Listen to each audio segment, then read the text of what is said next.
Son las 10 de la noche y es la hora de opinar. Hoy comienza la semana y como todos los lunes tendremos nuestra mesa de debate con Héctor Aguilar Camín, Jorge Castañeda y Javier Tello para discutir tres temas polémicos. Primero, platicaremos sobre la reforma política aprobada por la Cámara de Diputados la semana pasada.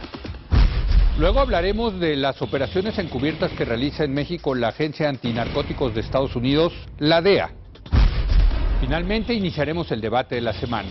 ¿Qué tanto hay que regular la vida interna de los partidos políticos en México? Quédese aquí en Foro TV, que ya comenzó la hora de opinar.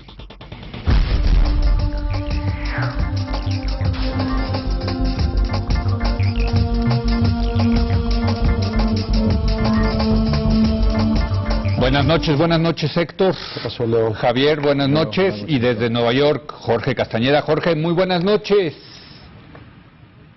¿Qué tal, Leo, Héctor, Javier? Saludarlos. Bueno, pues la Cámara de Diputados aprobó una reforma en materia política. Fue avalada en lo general con 418 votos a favor, 15 en contra y 2 abstenciones. Si bien con varias modificaciones de fondo. Entre otros temas, la reforma incluye las candidaturas independientes, la iniciativa ciudadana, la consulta popular, la iniciativa preferente y la sustitución del presidente en caso de falta absoluta. Sin embargo, no transitaron, como se dice ahora en el argot parlamentario, la reelección consecutiva de representantes populares y el veto presidencial al presupuesto de egresos, entre otros cambios propuestos por los diputados. El tema que ocupó mayor tiempo y generó gran controversia en las discusiones fue el de la reelección, propuesta apoyada por el PAN y un sector de la izquierda. Sin embargo, el PRI, el Verde y Nueva Alianza rechazaron este cambio bajo el argumento de que la reelección debe de ser sometida a una consulta popular. Cabe señalar que de los 11 temas que ya habían sido aprobados por el Senado, 8 fueron votados a favor de los diputados, de los cuales 4 sufrieron modificaciones. De ahí que algunos legisladores hablaran de una mutilación. Los cambios realizados a la propuesta inicial del Senado por parte de la Cámara de Diputados implican el regreso de este documento, de este dictamen, a la Cámara Alta, donde ya algunos legisladores también están hablando de meterle mano. En fin, si bien nos acercamos, parece ser que nos acercamos a algún tipo de reforma política, la saga continúa y no queda del todo claro qué tanto reformaría esta reforma al sistema político mexicano. Javier. Leo. Yo soy de las que sí ven esto un vaso medio lleno, dado que el vaso estaba vacío, que el objetivo es llenarlo de agua y que lo que falta en todo caso se mezcla perfecto con lo que ya está dentro de este vaso. Yo creo que sí esto es un avance. De los tres grandes objetivos de los que escuchamos, mayor participación por parte de los ciudadanos, mayor eficacia del gobierno y mejor representación. Creo que esta reforma claramente ayuda en el tema de mayor participación ciudadana, ayuda un poquito en el tema de eficacia con la iniciativa preferente, donde creo que realmente no hace nada es en la parte de una mejor representación. Y dado que lo que tenemos es una democracia representativa y donde creo que más hay que trabajar es en cómo representan nuestros representantes, creo que ahí sí hay una falla importante y la falla principalmente tiene que ver con que no se haya aceptado la reelección. Jorge, tú descorchaste el champán al ver que finalmente se aprobó las candidaturas independientes. Es una lucha personal tuya, donde tú has contribuido mucho en ese tema, ¿no? Sí, Leo, y obviamente por un lado me da gusto que se haya dado este paso, pero por el otro pues no puedo más que ver la parte trunca, a saber que para elecciones federales se aprobó solo hasta el 2015, sí. Lo cual quiere decir que para la presidencia de la República es el 2018, para el Senado de la República es hasta el 2018, y que los estados podrán o no ir legislando, modificando su legislación electoral estatal para que gobernadores o presidentes municipales puedan o no permitir ser electos sin partido. Es decir, estamos hablando de una reforma electoral para, en el caso del Senado, y de la Presidencia de la República para dentro de 6 años. Correcto. Obviamente es mejor a que no lo hayan hecho, pero en fin, de eso estamos hablando. Entonces, pues no puedo realmente sentirme ni satisfecho, y sobre todo no deben sentirse satisfechos todos los mexicanos que de una manera en encuestas, en distintos eventos, se han manifestado a favor de las candidaturas independientes, porque para todos fines prácticos, pues no las hay. Héctor. Bueno, yo creo que hay que valorar, como dice Javier, como dice Jorge, lo que sí se logró, que es interesante, es importante, aunque quizá demasiado diferido, ¿no?, para nuestro gusto. El tema de lo que falta a mí me parece muy importante, aunque también el hecho de que se hayan legislado estas cosas a lo mejor abre la puerta a que se legislen con cierta rapidez las siguientes. A mí me parece que el tema fundamental de lo que no funciona en la democracia mexicana, que es tener gobiernos de mayoría absoluta en el Congreso y gobiernos con capacidad de iniciativa para vencer la resistencia de sus opositores, esto apenas se ha tocado. Pero con dos cosas que pueden ser muy importantes. El tema de la consulta popular, que si yo entiendo bien equivale a referéndum constitucional, que le va a permitir al nuevo gobierno plantearse cosas que supongan, por un camino corto, mediante la consulta a los ciudadanos, cambios en una constitución que tiene preceptos que limitan la capacidad de desarrollo de México. Por ejemplo, todo el tema petrolero. Me parece que ese instrumento puede ser muy útil en el sentido de darle iniciativa al gobierno. Algo también ayuda a esto el tema de la iniciativa preferente, porque obliga al Congreso a revisar o a definirse sobre las iniciativas que vengan del Ejecutivo. En cambio, no entiendo por qué no toman el tema de la reconducción presupuestal o del veto del presidente en un Congreso tan dividido, unos dicen tan democrático, probablemente tan representativo de las minorías, dudo un poco más de esto, pero ¿por qué no toman el tema del veto presupuestal, en particular con asuntos como el presupuesto, en donde me parece que deberían haber tomado, digamos, la posibilidad de que el presupuesto se estableciera automáticamente, y en caso de no establecerse, que no quedara el vacío constitucional, que se pusiera en práctica el del año anterior, algo un poco más automático y más exigente para el Congreso.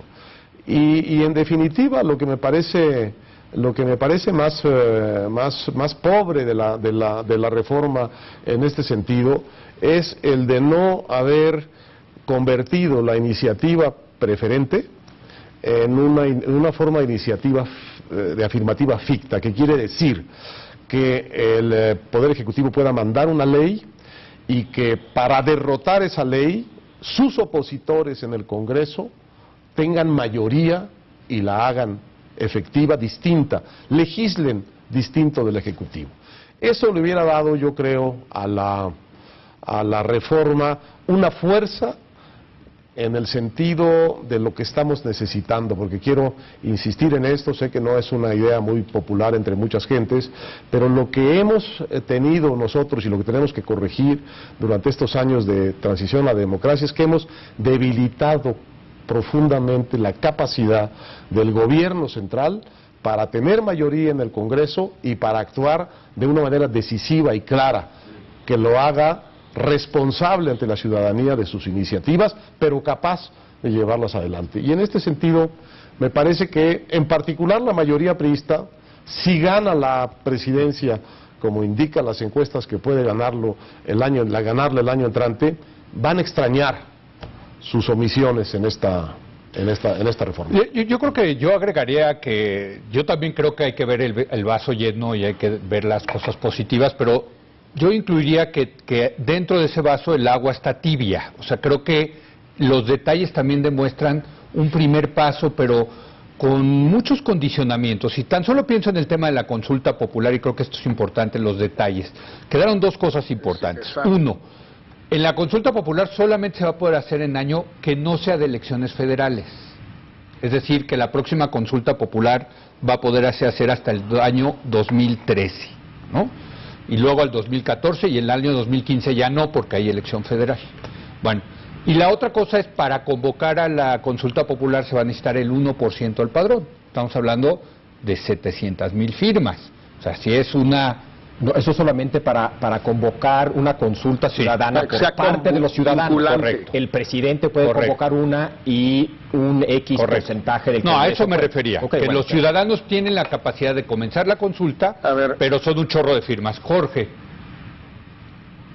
Yo no entendí muy bien esa parte, Leo, quizás la puedas explicar. Yo entendía que el 1% es para que sea vinculante. Es correcto. Sí, correcto. En cambio, simplemente para convocarla, creo que es el 0.25% o el 0.3%, no recuerdo muy bien. No, es que eso lo dejaron para una ley secundaria, ¿no? Es correcto. El 1% es para convocarla, para que sea vinculante, por lo menos el 25% del listado nominal debe de involucrarse en la consulta. Ah, ok.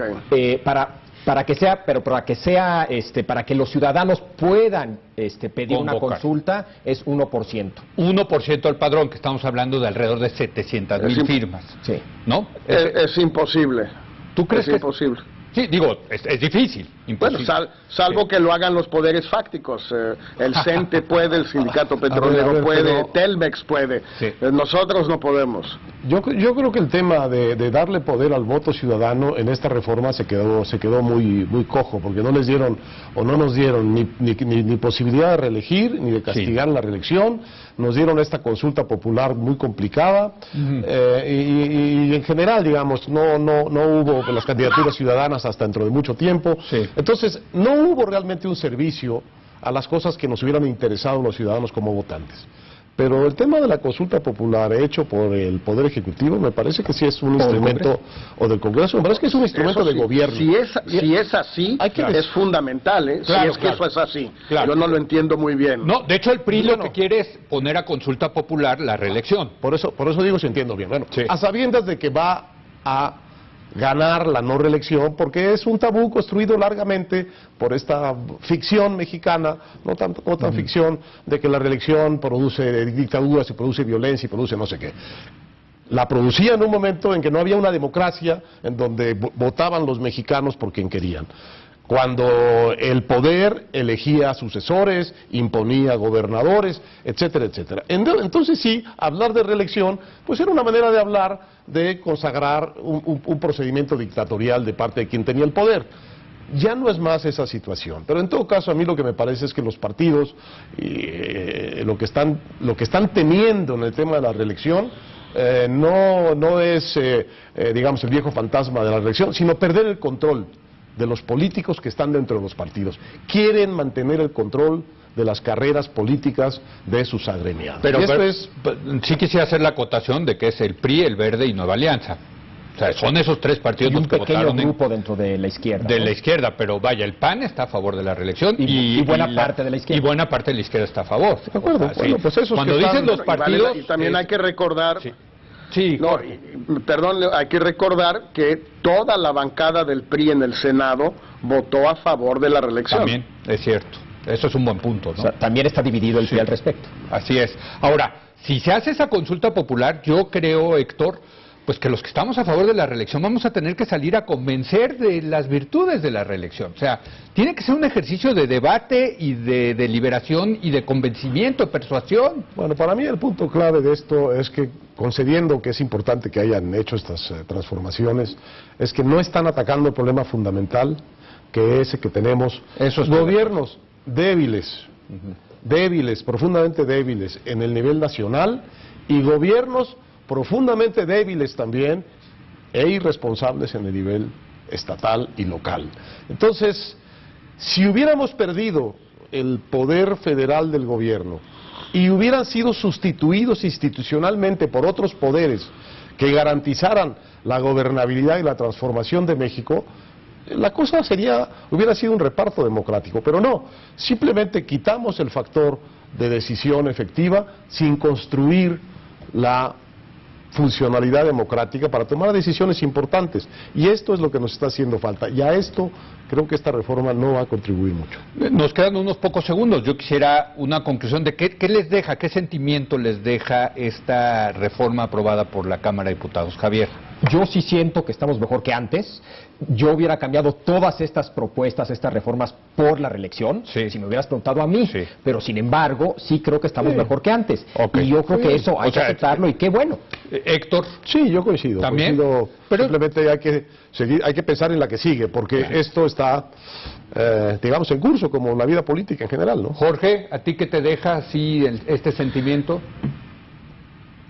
Mira, si es que el referéndum o la consulta popular por el presidente es como dicen, es decir, a petición del presidente y punto, y solo necesita el 25% del padrón para ser vinculante, de participación, para que sea vinculante si se gana, eso vale oro, porque todo lo demás se puede sacar por ahí, y si la única limitación es que no sea en año electoral federal, cuando originalmente solo podía ser en coincidencia con las elecciones federales, es decir, hubiera sido posible el 12 y el 15, más no el 13 ni el 14, si eso es así, eso vale oro, e incluso le diré a Héctor, en una de esas hasta la reelección se gana, dependiendo de cómo se formule la pregunta y dependiendo también de que quién vaya a salir a defenderlo y con qué argumentos. Y si bien entiendo es la posibilidad de hacer consultas populares una vez al año, ¿no? O sea, en la fecha electoral también entiendo. Bueno, pero eso es correcto. Tú no